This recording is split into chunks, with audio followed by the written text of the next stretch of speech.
Assalamualaikum warahmatullahi wabarakatuh. In this video, we are going to discuss on the question and answers for our practical test for subject Optimization and Operational Research SMG3023 prepared for Dr. SUHAYLAH binti YUSOFF. Before we go further, let me introduce our group members.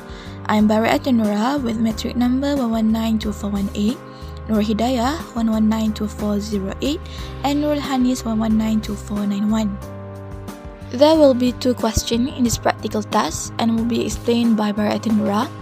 The answers for the question 1 will be explained by NURUL HANIS, and the answer for question 2 will be explained by HIDAYAH. Question 1. A leading financial analyst is attempting to determine a best investment proposal and is considering 6 alternative investment proposals. Here we can see the table 1 that indicates the point estimate for the price per share, the annual growth in the price per share, the annual dividend per share, and the measure of the risk associated with each investment. They also state that the return per share is defined as the purchase price of one share less current price at the end of the year plus dividend per share. So they want us to formulate the LP model and find the optimal number of shares to be purchased in each of the shares under consideration if the objective is to maximize total return. Before we construct the LP model, we need to determine the decision variable. Based on the question, we will have 6 decision variables, which is x1, x2, x3, x4, x5, and x6. x1 will present the number of shares invested in Alternative A, x2 will present the number of shares invested in Alternative B, and so on. For the LP model, we know from the question that the objective is the total return per share. As the formula stated, the total return per share is the summation of projected growth per share plus projected annual dividend per share. For projected growth per share, we need to calculate it by the current price per share times with projected annual growth rate.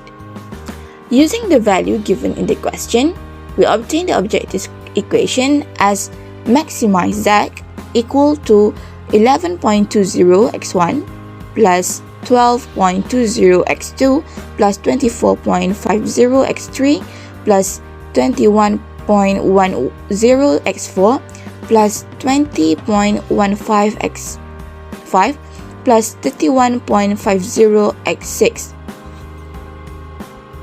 Alright, so we move on to the constraint of the LP model. All of these constraints actually have been mentioned in the question 1 of the practical test. So in this part, we will extract each of the information given in the form of equation. So the objective function of this question is subject to the total amount available for investment is 2.5 million. So we need to multiply all the variables that we have assigned for each of the alternatives with the current price per share accordingly, and it will be less than or equal to 2.5 million. The next one is the maximum amount to be invested in alternative F is 250,000 ringgit. So the equation will be 210x6 less than or equal to 250,000 ringgit. Next, no more than 500,000 ringgit should be invested in alternatives A and B combined. So it will be 90x1 plus 110x2 less than or equal to 500,000 ringgit. The next one is the total weighted risk should not be greater than 0.1. So the formula for the total weighted risk has been given in the question. So we just need to follow the formula and insert all the values accordingly, and the constraints will be less than or equal to 0.1. The next constraint is a minimum of 100 shares should be purchased for each share option. So the variable x1 to x6 each will be greater or equal to 100. Then, at least 10% of the total investments should be in alternatives A and B combined. So the equation will be 90x1 plus 110x2 over the total of overall investments greater or equal to 0.1. And the last constraint is the dividends for the year should be at least 10,000 ringgit. So we need to multiply the variables of each alternatives with the dividend accordingly and greater or equal to 10,000 ringgit. So now is the crucial part where we are required to solve the question using Excel or Lingo. So we have chosen Excel to solve this question, and it is pretty much easier than solving simplex LP manually because Excel has solver, which is one of the add-in, and I will go into details on how to solve this question.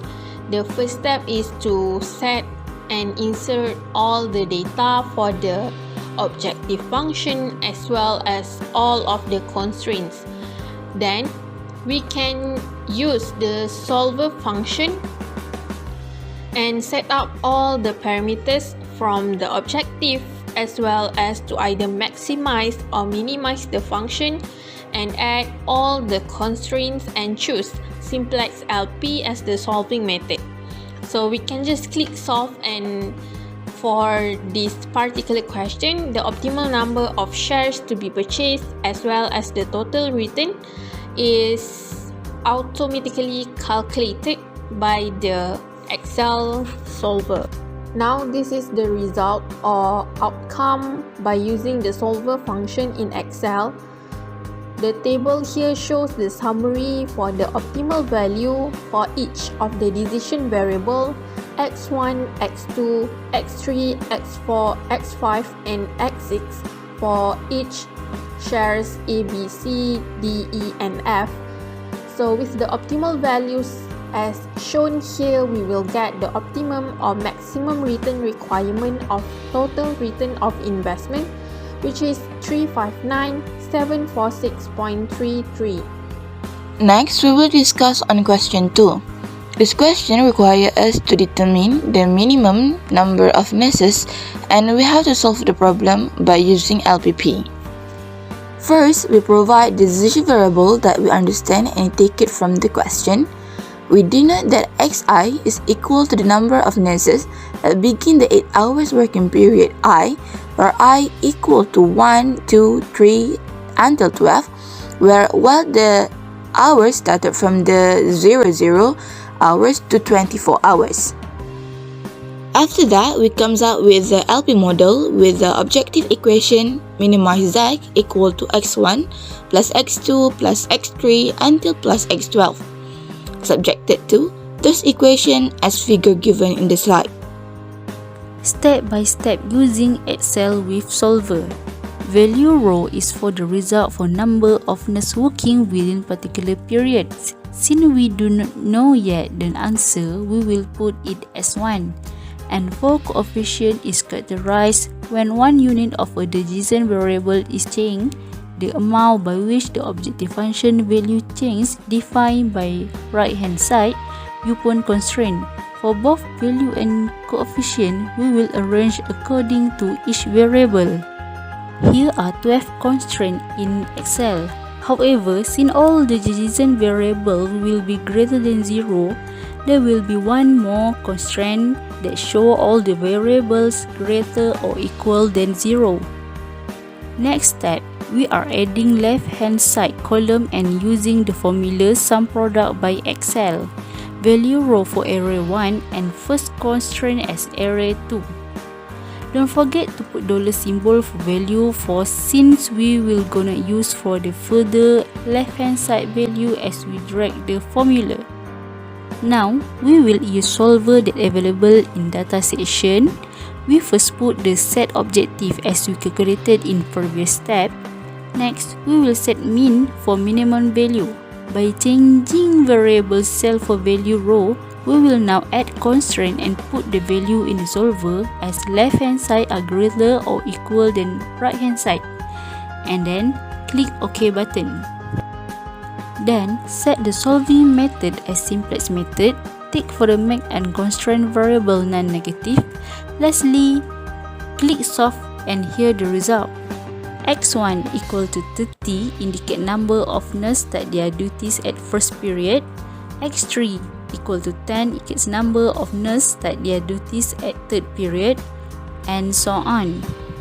Referring to the tables, our optimum value is equal to 170, indicate the minimum or optimum number of nurse through the objective function. It concludes that all the results mentioned above meet the hospital minimum requirement throughout the day using a minimum number of nurse. That's all from us. Thank you.